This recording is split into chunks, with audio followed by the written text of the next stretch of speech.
Good morning, everybody. I have been working on a video about falsifying facts and information without ever lying through narrative insertion and storyline insertion and framing.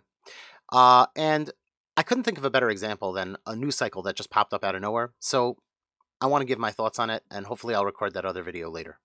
Um, Jared Kushner went and said something that was so innocuous that when I saw the headlines, it's spinning out of control, major newspapers picking it up, tweets going crazy. I was like shocked. I'm like, what did he say? I read the quote that they were quoting, and I thought there must be another part of the video where he says something really insulting, because I don't get it.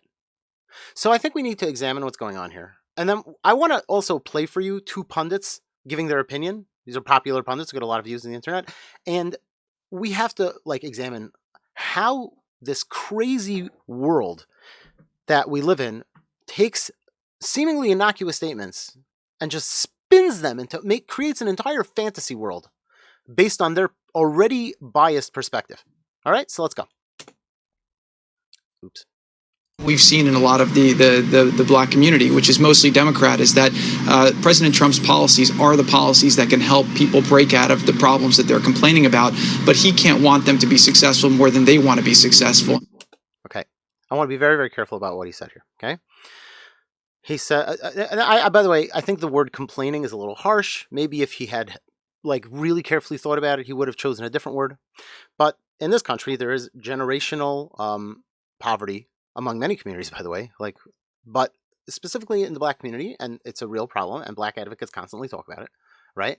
And one of the problems that they complain, I don't like that word, but one of the problems that they are in acknowledgement about, and that mostly people agree about, is that sometimes in black communities there could be low opportunities for employment. Sometimes in black communities there could be, generational poverty issues, and it could seem hard to get opportunities that let them bust out of these cyclical generational poverty issues. Okay, fair. Can Donald Trump solve every single problem for the black community? No, of course not. He's not God. Can anybody solve every problem for the black community? No, of course not. Barack Obama did very little, if we're being honest, for the black community, right? You see Jimmy Dore's videos about people in Milwaukee saying they don't regret not voting for Hillary Clinton because they were so disillusioned by Barack Obama and how he did extremely little to help them, right? See the videos of Barack Obama going to Flint, Michigan, pretending to drink the water. Turns out it was a lie. He didn't. So he really didn't do a lot. Well, again, I'm not saying he did nothing. I'm not here to talk about his policies. I'm here to point out that the problems of the black community, which are problems that go back many, many, many, many years, okay? Bill Clinton didn't solve them. Barack Obama didn't solve them. So it's not exactly clear what people want when they say, we want somebody to solve them. Solve them how? Jared Kushner is correctly pointing out that among many of the problems that are talked about, okay, some of those problems, Donald Trump, now he might be going over the top and saying the problems, he didn't say some of. Okay, his job is to make his father-in-law look as good as possible. I can't fault him for doing his job. This we could chalk up to politics. So he says, my father-in-law, his policies are giving the black people opportunities. Okay? All black people? No, he's not a magician. More black people have had more opportunities under the leadership of Donald Trump. Is that a true or a false statement? Yes, it is true.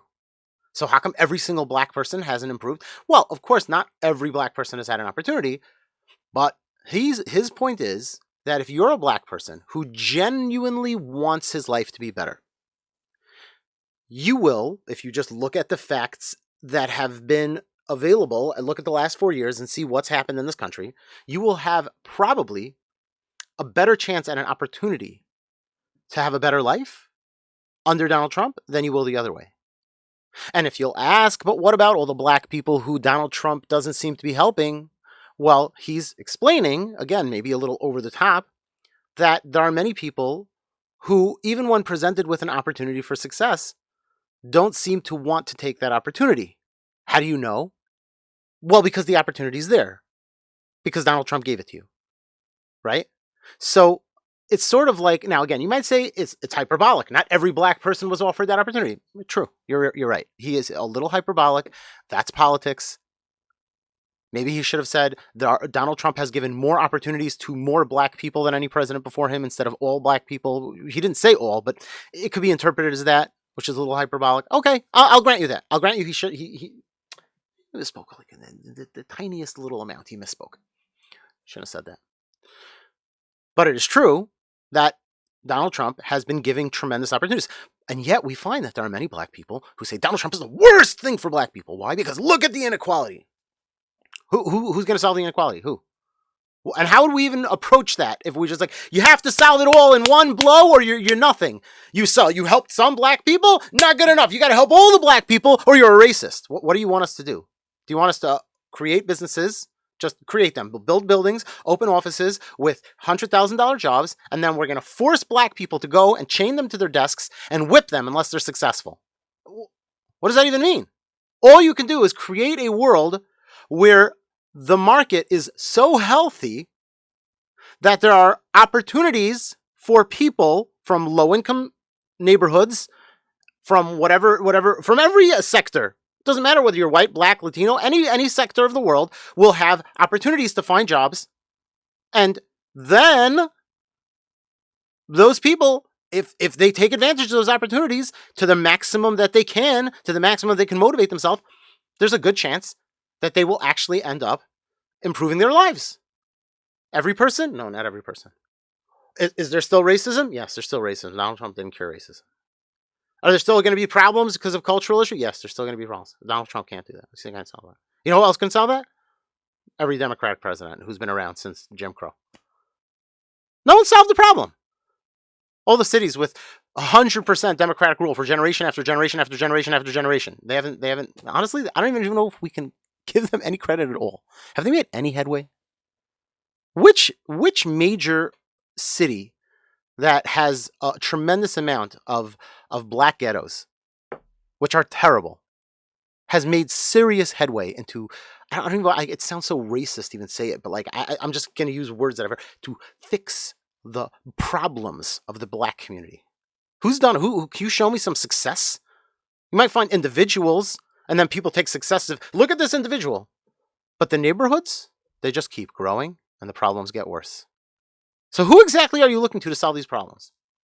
And yet, you have people who respond to Jared Kushner's innocuous remarks with the most disgusting, vile, bitter ire. Let's see. Again, what did he say? He said Donald Trump is doing a lot of things that could theoretically help people and solve problems that people in the black community are talking about. Okay, he used the word complaining, which I don't like. Then he said, however, even if we give people those opportunities, many people are saying, oh, but look, there's still so many problems. Well, some of that has to be chalked up to the fact that there are many people who, for whatever reason, might be a cultural issue, which Donald Trump is not claiming to solve. I don't think he is. And if he is, that's ridiculous. And he might not be able to solve, but for whatever reason, many of those people aren't taking advantage of the opportunity. Donald Trump is presenting opportunities where if a person wants to take advantage of the opportunity is there for him to take advantage of. That's all he's doing. That's it. He's not curing racism. He's not curing their cultural issues. He's just providing opportunities. Those are literally the words that he says. He can't want people to be successful more than they want to be successful, meaning he can give them opportunities and he wants them to be successful. If they don't want to be successful in the way that if Donald Trump says, I want you to be successful, and the guy is not going to take advantage of that for whatever reason, that might not work. And what's your going to respond to? Donald Trump, and therefore I'm not voting for Trump because I want somebody who's going to tie me to a chair and whip me until I'm successful? I don't understand what the other option is.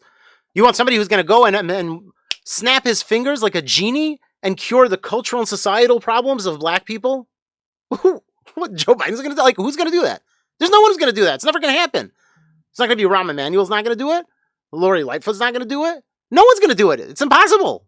So I don't understand what the point of this. But let's see the reaction. And before I want to talk about, by the way, just very, very quickly, we're going to watch Crystal, Sagar and Jetty and Crystal Ball, and we're going to have to talk about them for a second too. Oh my God! So that's Jared. Okay, see that they're laughing. See, like, oh my God, I can't believe. Oh, okay. I had a lot of respect for these two. I'm not gonna lie. A few years ago, when I first started really getting into politics, um, there were a few people on both sides of the aisle I started following. I wanted to get healthy views from everywhere.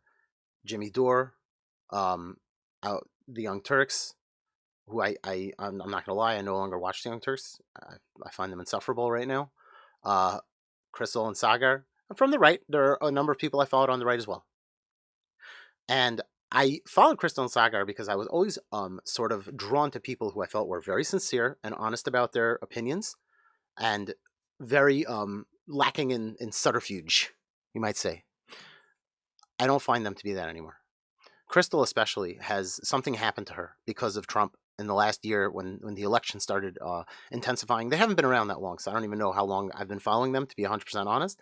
They came across my radar at some point. Actually, I think less than in the last year, so I'm not even sure. It could be just a few months. But from when I started following her and Sagar until now, there's been a dramatic shift where she now constantly engages in false framing and storyline insertion and narrative insertion in order to make Trump look as bad and as horrible as possible. And that's what we're going to talk about in a different video. So I don't know what happened, but the sincerity is not there. But it's a good case examination for how the news is spinning this, because she's very clever and she's very good at this. That's Jared's pitch on why more black voters are not coming over to the Republican Very Party. Romney 47%-esque. Not only that, it is just. Let's stop for a second. It's very Romney 47%-esque. What is she referring to? For those who don't know, I'm going to show you right now. This is the famous Romney 47% quotes. Many people actually say that he lost a lot of voters because of this. All right, I'm going to blow it up full screen so you can see it. Romney, 47%. Romney said there are 47% of people who will vote for the president, referring to Obama, because they are dependent upon government, believe that they are victims, and believe that the government has responsibility to care for them. These are people who pay no income tax. Now, on the surface, that sounds really bad. And I'm not going to sugarcoat it. It was a very big mistake to say those words. I don't think he meant what people claim he meant in the harshest way. I think he communicated something very poorly. But at the very least, his words sound very bad. It sounds like he is saying that anybody who needs the government is sort of, their thinking about how to vote is like warped. And therefore, you know, we all have to vote against them to save us from their warped vote pattern thinking. Not a good look. Is that what Jared said?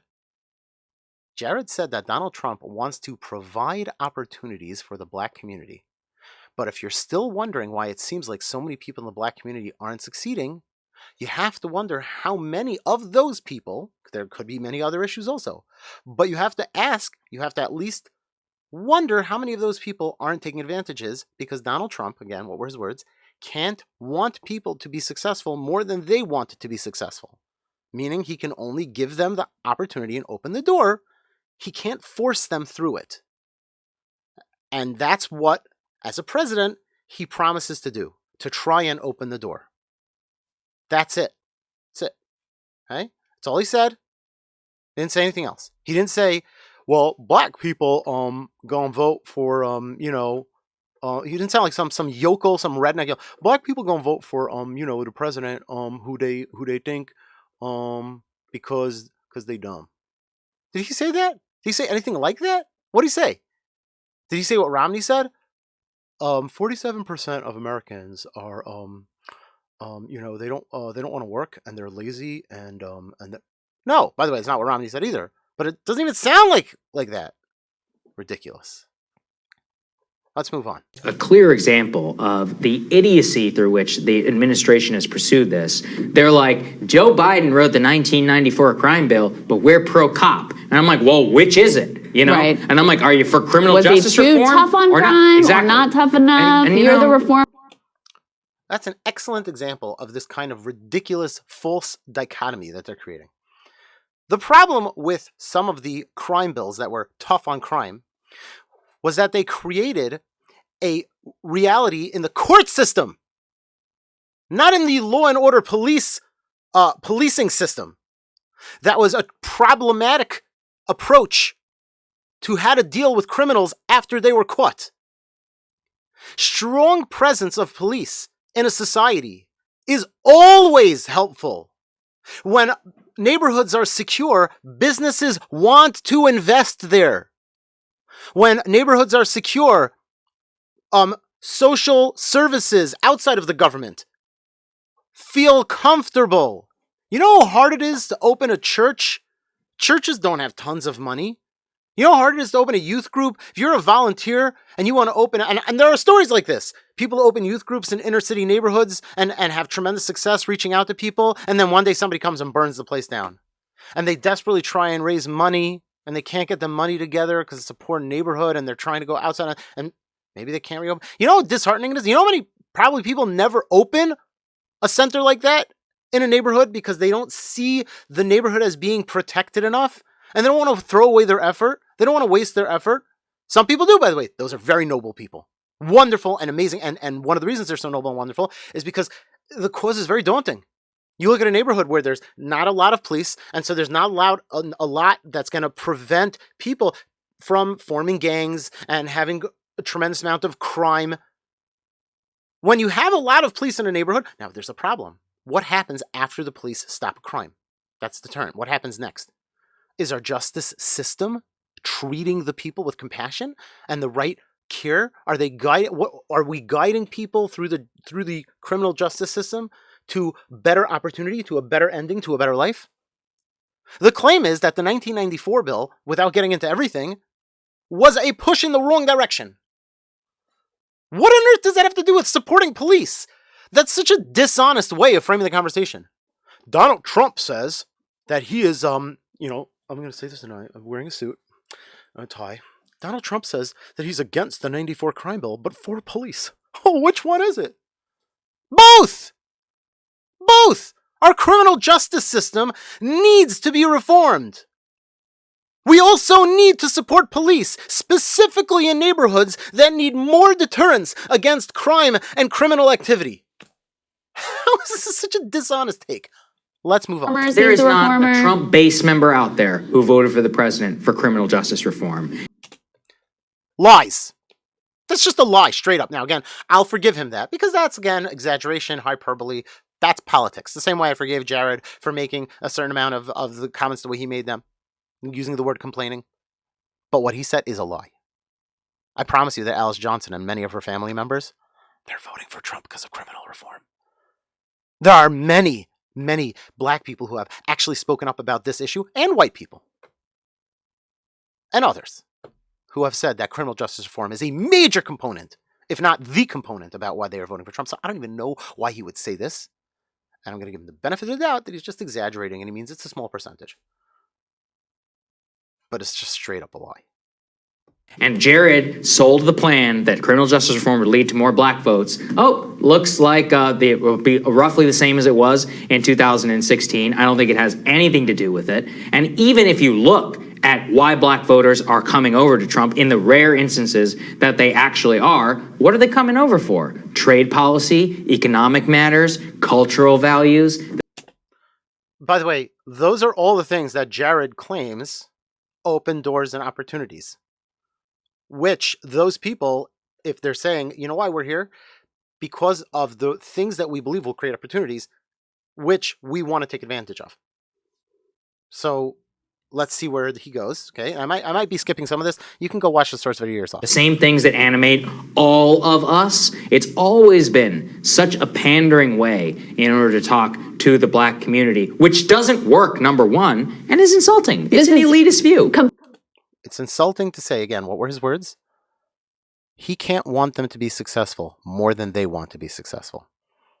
Okay? Completely filled with contempt. Yeah. Completely filled with contempt. What? Where was the contempt in Jared's words? Maybe I'm crazy. Where was the contempt? Jared's spoken. It's contemptuous to say. Who says that to people? Therapists. I can't want you to be successful more than you want to be successful. I can't want you to be successful is something that a therapist says to a client. You might say, well, Jared's not a therapist. Why is he talking like that? You're right. And again, I don't love the way he said it, but what he meant is pretty clear. Contemptuous? If anything, he's trying to say black people if you want to be successful, Donald Trump will help you get there. But if you don't want to be successful, then even Donald Trump, he's not saying, which Joe Biden did say, oh, you want this? Go vote for the other guy. No, he's not saying that. He's saying even Donald Trump, with all his greatness and all his ability to give people opportunities, even Donald Trump can't make somebody successful who doesn't want to be successful. That's contemptuous. The only way to read that as contemptuous is if you start off with the premise that secretly they must think that black people are lazy. If you start off with that starting point, then everything she says makes sense. And that's the narrative insertion. But let's quickly move on, because I want to get back to that in a second. I mean, think about the gall of here we are in the middle of a pandemic where the economy has collapsed and your guy, Donald Trump, has been doing next to nothing to get a stimulus check and help in the hands of people who are hardworking. This is so insane. First of all, when we talk about opportunities for the black community, when we talk about the economy, when we talk about any social issue, any person who brings up the pandemic is immediately just a liar and a charlatan. That's it. The pandemic will leave. The damage it did, terrible, very doubtful. Any politician could have truly prevented it. No matter what action was taken, there would have been consequences on the other side. Do I think Donald Trump took the best possible actions? No. There is no politician that I believe would have taken the best possible actions. I don't even know what those are, by the way. But there's not a single politician that I believe would have done the best possible actions. Not Barack Obama, not Hillary Clinton, not Donald Trump, probably not even President Reagan, not even Abe Lincoln. Good old Abe. George Washington, too. The best possible, no matter what anybody did. If Donald Trump gives out too much money, you think there's not going to be consequences? Oh, I'm not going to say he shouldn't have given out some more. But if he had given out another stimulus wave, we would be fighting about a third stimulus wave. If he had been given if we had had 3 stimulus waves, remember, people have been out of work for 6 months. Each stimulus check was what? The equivalent of 1 to 2 paychecks?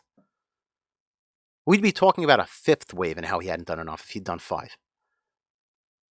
And is it fiat money? People like, fiat money, is it all true? Could we create money out of thin air? I don't know. I'm not an economist. But everybody knows that there are eventually consequences to flooding the economy with fake money. Everybody knows that. So you could push that to a certain extent, but you can't push it to a forever extent. We have examples of governments that tried and collapsed. So we know you can only push this to a certain amount. What's the amount? Did Donald Trump do the right amount? Did he do the wrong? Who knows? By the way, right now, as they themselves admit in a different video, it's Nancy Pelosi. It's Nancy Pelosi who's holding it up right now. The reason that you, at home, if you desperately need a stimulus check, do not have one, is not because of Donald Trump. So this is just an outright lie. The claim that Donald Trump didn't do enough, they don't know that. They're not prophets. Anybody can armchair quarterback. It's just a bunch of lies. Okay? So the goal of Donald Trump to look you in the eye and say you don't want to be more successful during a pandemic. He didn't say that during a pandemic. Donald Trump said, look at the 3 years of my presidency. That's what Jared Kushner's saying. For 3 years, I created a world where you had more opportunity. And if you weren't successful, maybe it was beyond our control. That's possible. Maybe there are deeper issues. But for many people who weren't successful, it was because they didn't want to be successful, even though we wanted them to be successful. And many black people can see that. And therefore, we are hoping that those black people can see that we are trying our best, that we want the black people of America to be successful.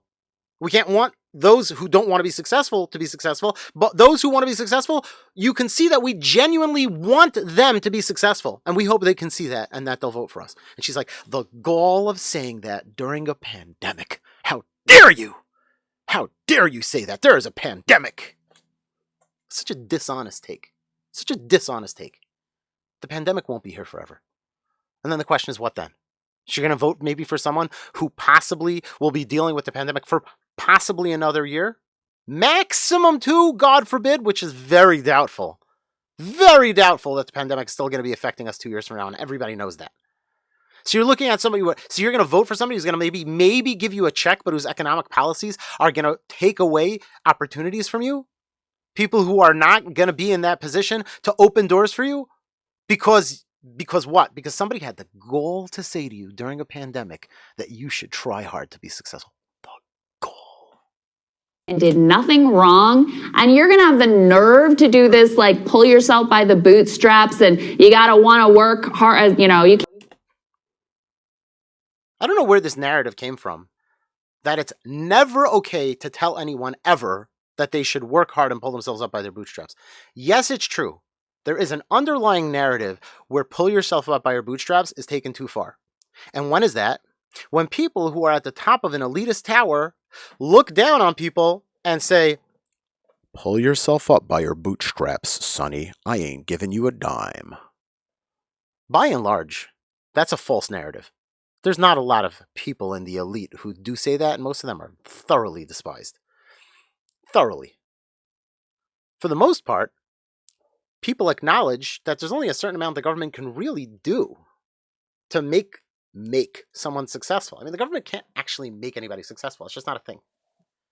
We can't generate success out of nowhere, like some science fiction dystopia novel, where robots do all the work and we just lie back and wait for androids to feed us grapes. We don't live in that reality. Okay, so what are we supposed to be doing here? I don't know. But the answer is, but you can't tell people that they have to want to be successful. By the way, again, what did Jared say? Jared never said, ever, that you have to pull yourself up by your bootstraps. He didn't say that. Jared said, my father-in-law wants the black community to be successful. And despite his desire for them to be successful, there are many of them who are not taking advantage of those opportunities. It's literally the words that came out of his mouth, rephrased. I'm not taking any implication. I'm not impugning any motive. This is what he said. That he cannot want them to be successful more than they want to be successful. And we hope that people see that he really does want them to be successful, so they'll vote for him and have those opportunities. That's it. That's literally all he said. Can't have Trump wanting to work harder than they want to work crap. It's so disgusting and despicable. And it ties into something else that we were both looking at, which is, look, what is almost always the largest coalition in America is non-voters. Yes. People who are disgusted with all of these people, and they ties into something harder than they want to work crap. Okay, we need to just, I'm going to end the video because I don't think it's purposeful to go farther. They just spiral off into the same nonsense. We need to just focus on one thing, all right? And that is the following. This is racist. What they're doing is incredibly racist.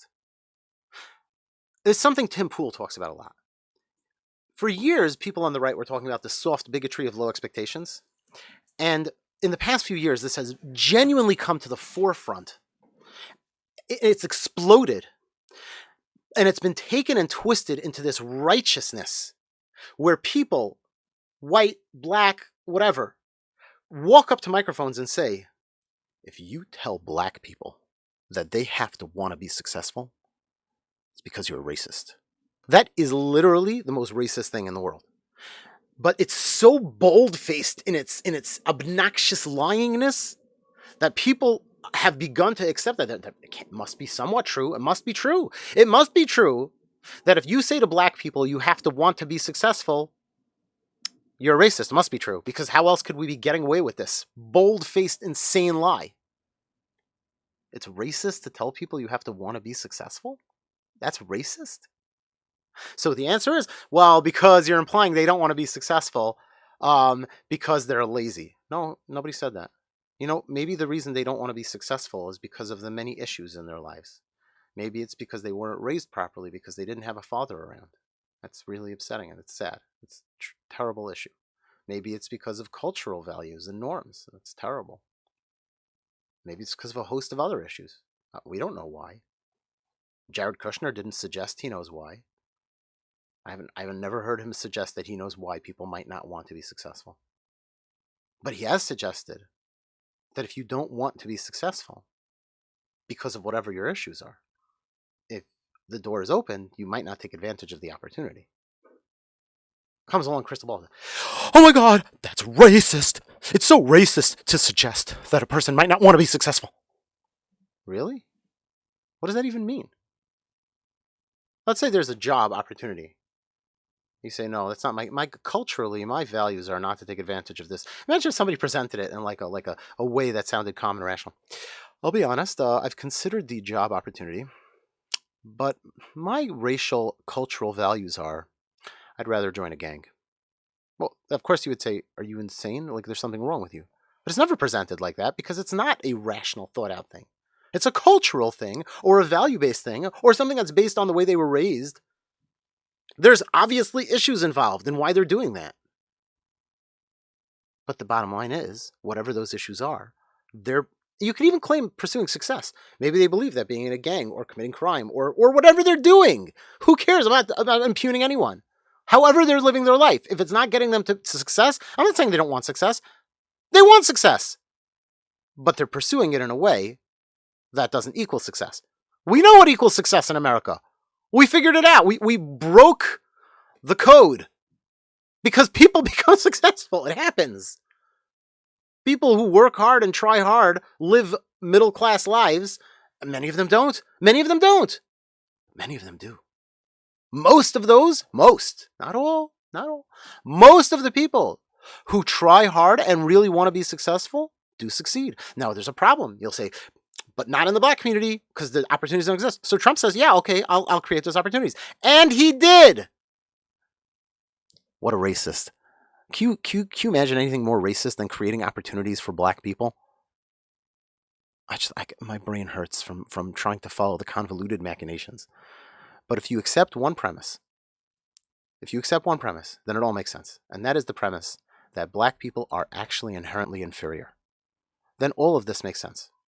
If black people are inherently inferior, then opening doors for them is not enough.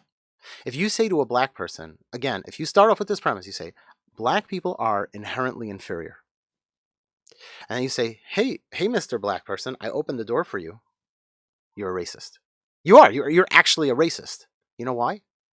Because what does holding open the door do for somebody who's inferior? They're inferior. Holding open the door is not going to help them. So you're a racist for holding that door open and not doing anything else.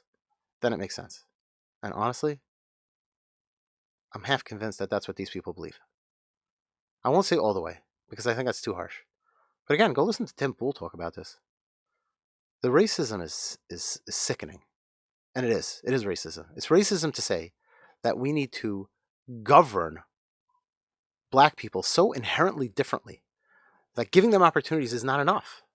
Because they're so damaged, so inferior that they simply don't have the capability. How sick. What a sick thing to think about, people. I know this video is too long, and I'm sorry, but God, I'm so disgusted by the news cycle around this Jared Kushner quote. I'm just disgusted.